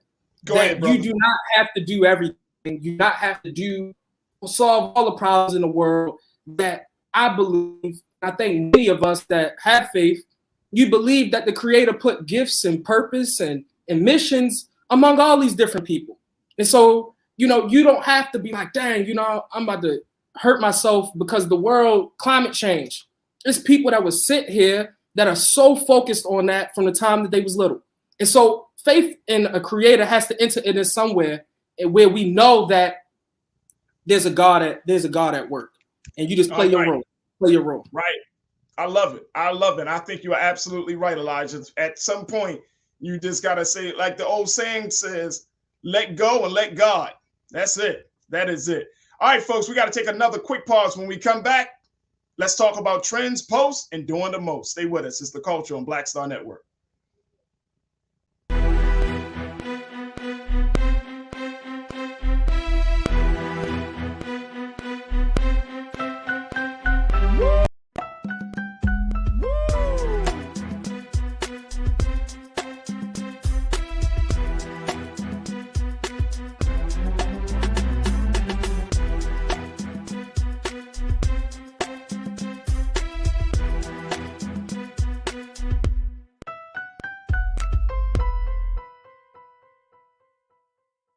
Pull up a chair, take your seat.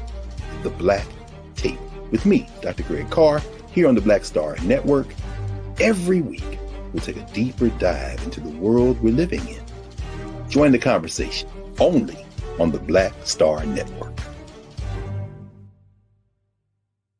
Hi, I'm Dr. Jackie Hood Martin, and I have a question for you. Ever feel as if your life is teetering and the weight and pressure of the world is consistently on your shoulders? Well, let me tell you, living a balanced life isn't easy. Join me each Tuesday on Black Star Network for A Balanced Life with Dr. Jackie. We'll laugh together, cry together, pull ourselves together, and cheer each other on. So join me for new shows each Tuesday on Black Star Network, A Balanced Life with Dr. Jackie.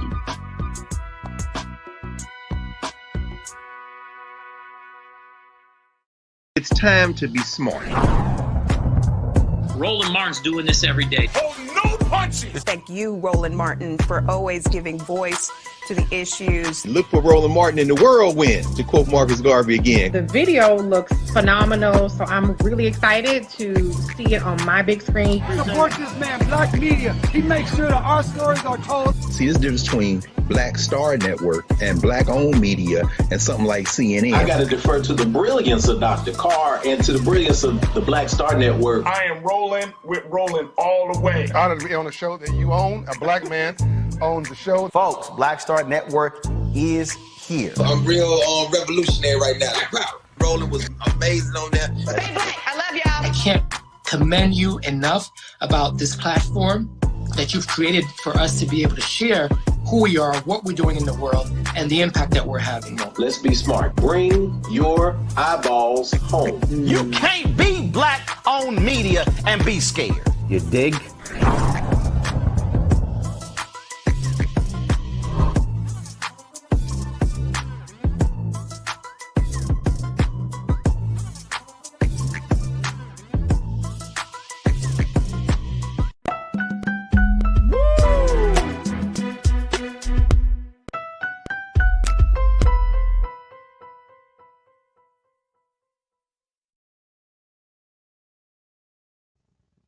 Oh boy. All right, folks, it's time for Trends, Post, and Doing the Most.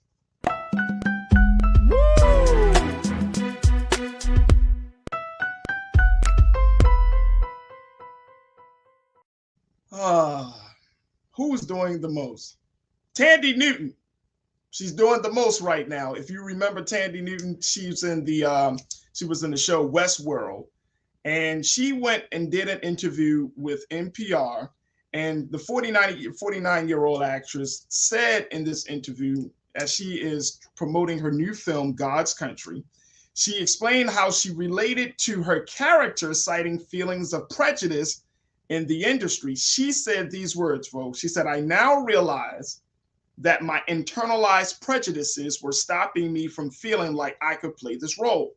When it's precisely that prejudice that I've received, doesn't matter that it's from African-American women more than anyone else. It doesn't matter. I've received prejudice. Anyone who's received prejudice feels this character."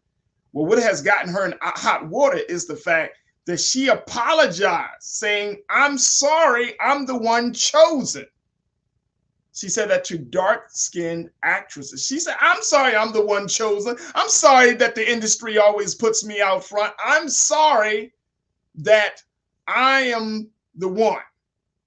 She went further on to say, she said, "I wanted so desperately to apologize everybody to darker-skinned actresses to say I'm sorry." She said, "My mom looks like you." She's British. She said, "It's been very painful to have women that look like my mom feel like I'm not representing them, that I'm taking from them, taking their men, taking their work, taking their truth. But I do think that any woman of color, whether they're pale or whatever, they've managed to help other actors get into this business. We matter." Whenever they say that Black women who've watched a movie and it really, really, really matters to them, I just thank God that my light skin didn't stop that from happening, that it didn't cause more pain. Let me go to Nero. I'm sorry, I'm laughing because when I think of Black actresses, she wouldn't come to mind at all. I'm trying to remember, other than Westworld, I watch Westworld. I mean, I've seen her in a couple of things. She's not like a Black act. Like, for me, I would have thought of Viola Davis. I would have thought of Regina King. And they're all dark skin. I'm like, shoot, like, where does she come up in the list? I'm gonna Sanaa Lathan, Nia Long. I mean, right. If you want to go to a biracial actress, Halle Berry is the first one that I would have thought of. I mean, she's just not an actress that's on my radar for her to make this statement. I don't think she's on a lot of people's radar. I definitely don't see her as getting like those big roles, those breakout roles, whether it's in film or TV. I mean, personally, I don't even like Westworld. I tried to watch it, couldn't get into it. Thandie, whatever her name, have a seat. But you know who is doing the most, Farajii? I just had Nelly. We're not talking about that situation. We're not talking about Nelly. And then the short man complex. Elijah. But Colorism. I mean, you know, I see that, you know, and I've noticed that, and this is a whole different show. This could really be a big show, but colorism in terms of among Black women is very, very real. We know it. We're in a time where light skin and dark skin are at odds with one another again. You know, we see it on social media. We see it amplified on social media. But when a lighter skinned woman says, "I'm sorry, I'm the one chosen," it feels it doesn't feel like an apology, bro. It's willful blindness. I don't see because I don't want to see. But colorism has a long history in the Black community, and I think any of the people that benefit from it or experience the negative side of it, mostly women, mostly Black women, they know it's the truth. We all know it's the truth. We see the music videos. We see the TV shows. We know the truth. And so the thing is, I think it's willful blindness on her part. I don't want to see because I don't want to see. She knows she's had advantages and privileges and things like that, and she doesn't want to look at that because she don't want to look at that. So it's sad to hear her say that. I mean, by her bringing this issue up, it only amplifies the conversation. Like whatever dark-skinned friends she had now before this comment, she may not have them after this comment. No, that's hilarious, Farajii. But I will say people don't think of it from the flip side though. So I'm not, I wouldn't say I'm a lighter skin, but I'm also I'm like somewhere on the spectrum in the middle. But I grew up in a family that had a lot of darker skinned women. And honestly, I grew up hating my skin. I grew up wishing that I was darker because all of my family always was like, "Oh, you think you're cute because you're light skinned," or "Oh, you think you're all that because you have curly hair," or, you know, so it goes both ways. I will have to say that I definitely did not like my curly hair and my lighter skin growing up. I wanted darker hair. I wanted darker skin. I wanted thicker hair because that's what was around me. And I was made fun of for having lighter hair. I also have a girlfriend of mine who's dark skinned who said that she grew up being made fun of for being dark skinned. So again, we're all going through the same issues here. Whether you're on the lighter spectrum or the darker spectrum, we're all being made fun of by people who are like Black. At the end of the day, we're still Black. I should not have had to deal with so much self-hate because of other Black women, in which I did. It wasn't Black men that made me hate myself. It was Black women. So I would have to agree with that. I still deal with that. I still deal with Black women who make me feel less than, who have hurt my self-esteem. I have not had that issue with Black men as much. Wow. Oh, she was also, Sonia, thank you so much for checking in. Sonia said, Farajii, she was in the Tyler Perry movie, Good Deeds. I forgot that she was in that movie. Who watches Tyler Perry movies? Stop it. Tyler Perry, we love you, sir. Thank you. I'm just joking, Tyler. I'm just joking. All right, let's go to the next story. Here's something I thought was really interesting. According to the reports, folks, this is really cool. Madam C.J. Walker's descendant has decided to relaunch her hair care line.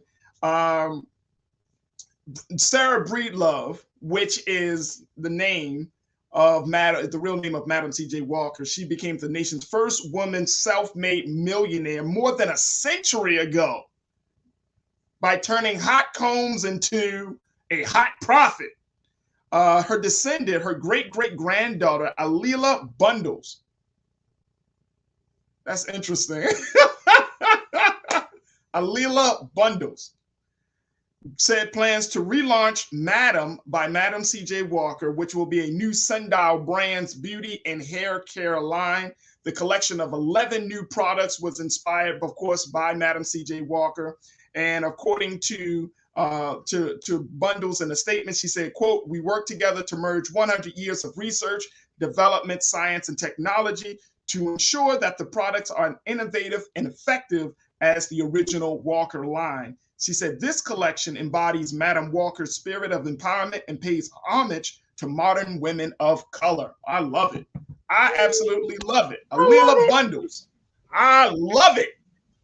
I love it. Hey, Elijah, I love it. Did I tell you that? I love it, man. We need to bring it back. What's your take it's on dope. And it's continuing the history, man. Continuing the history. In first millionaire of any woman in America. And the fact that, this has happened all through Black History Month, man. This is dope, man. This is dope. So I agree. I think it's completely wonderful. and it's carrying on a great legacy of a great woman. So. Hey, you know, it's going to be interesting there to see how they roll out this hair care line. You know, I'm excited. Because the market is mad competitive right now. Like, you got a lot of products for women and for hair, and I hope they do it for men as well. But there are already a lot of products on the market. Yeah, there definitely are. But you know me, I love testing products. I will definitely be testing these products, and I will come right on here to show you guys how well they work for me. Again, all of our hair is so different. So be aware of what the ingredients are. I know for me, with having celiac disease, that's going to be a big thing to make sure that it's something that I can use in my hair. But I'm really excited, and I want to support, even if I just buy it and just have it, like, you know, for decoration. I'm definitely going to support. We have to support. I mean, this woman has inspired so many. Madam C.J. Walker has inspired so many Black women. I know. Just before the pandemic hit, one of my students, she said that when she grows up, she wants to be a hairdresser. For Black History Month, she was Madam C.J. Walker. So for the entire month, she had to research Madam C.J. Walker, and at the end of the month, she had to become Madam C.J. Walker and present on her. So again, this just speaks to our legacy and why it's so important to keep our history alive and to keep our history in the curriculum and in the classrooms for all children. That's awesome. That's awesome. That is all that we got for Trends Post and Doing the Most. But I want to thank my culture crew, Elijah Miles, who is an activist and founder of Thandie Family. Chairman Elijah, thank you so much, sir. And of course, I want to thank my wife, who is a writer, who is an educator and host of Queen Talks with Nira podcast that can be heard on all major platforms. Thank you so much for joining us as well. All right, folks, that is it for us. I'm trying to get those words out, but I appreciate all the support. Thank you so much for all of the comments and everything. And we want to thank our special guest, Baba Akili, for checking in as well. Make sure you do your part to support Black Star Network. You see all of the information at the bottom. We don't do this for free. We don't do this just for fun. We do this to make sure that Black media is there, is present, is represented, and to make sure we tell our stories the proper way that we need to tell it. So make sure you support Black Star Network. As always, never be afraid to challenge what's wrong, stand for what's right while being yourself in the process. God willing, we'll talk tomorrow for another exciting edition of The Culture right here on the Black Star Network. Peace.